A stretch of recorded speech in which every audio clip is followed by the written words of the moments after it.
Molac pour le groupe Liberté et Territoires. Merci Monsieur le Président. Monsieur le Premier ministre, voilà aujourd'hui 3 semaines que le confinement s'est imposé à nous comme la seule solution pour ralentir l'épidémie de Covid-19. Il était nécessaire, nous l'avons soutenu, nos efforts collectifs vont commencer à produire leurs effets. Ils ne doivent pas se relâcher alors que nous n'avons pas encore stabilisé la pandémie. Vos propos sur le déconfinement ont inquiété de nombreux Français parce que, mal préparé, mal anticipé, ce déconfinement pourrait provoquer une nouvelle flambée de contamination et son lot de décès. La situation actuelle en Chine, d'ailleurs, n'est pas pour nous rassurer. Or, quelle que soit la stratégie qui sera décidée, cela ne pourra se faire sans véritable moyen pour surveiller l'état immunitaire de la population et éviter la contagion. On a des tests sérologiques fiables, Monsieur le ministre vient de nous le dire, c'est une bonne nouvelle. Alors moi aussi je réitère, quand est-ce qu'on sera en mesure finalement de tester la population? Est-ce que ce sera fin avril, fin mai? Parce qu'évidemment, on ne pourra pas lutter contre le virus en déconfinant si on n'a pas les moyens pour le faire.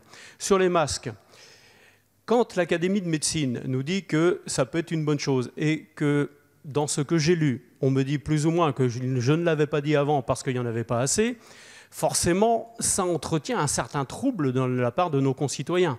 Forcément. Et donc, la question qu'on se pose, une fois le déconfinement fait, il faudra des masques pour tout le monde.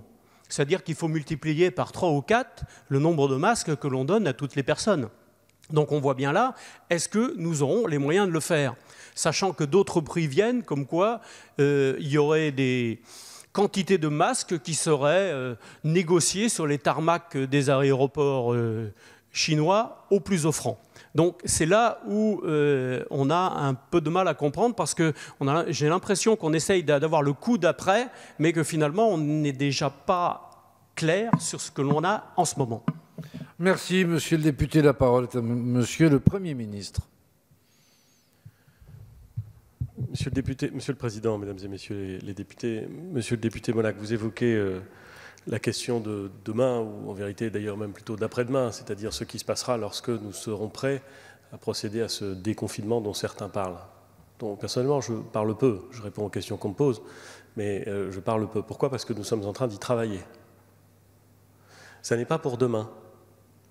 Aujourd'hui, l'impératif, c'est de faire en sorte que le confinement fonctionne.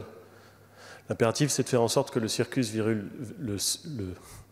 virus circule suffisamment lentement pour que le nombre de cas sévères qui justifient l'admission dans les services de réanimation ne soit pas supérieur au nombre de la capacité globale de notre système hospitalier.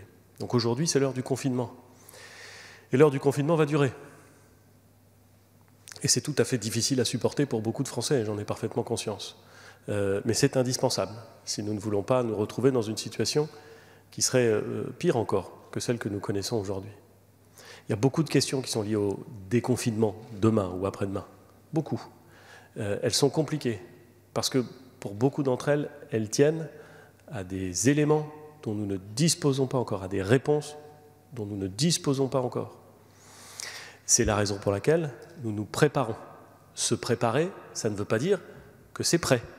Se préparer, ça veut dire travailler techniquement, scientifiquement, logistiquement, pour être prêt le moment venu. C'est ce que nous sommes en train de faire. C'est un exercice difficile, je l'ai dit. Nous en évoquerons les éléments essentiels lorsque les hypothèses sur lesquelles nous travaillons seront vérifiées, lorsque les scénarios seront écrits. Mais pour l'instant, monsieur le député, toutes ces questions sont très largement prématurées. Ce qui compte, c'est de faire en sorte que le confinement soit respecté pour soulager nos services hospitaliers qui en ont bien besoin, vous le savez, nous le savons tous, de façon à pouvoir préparer la suite. Merci, Monsieur le Premier ministre.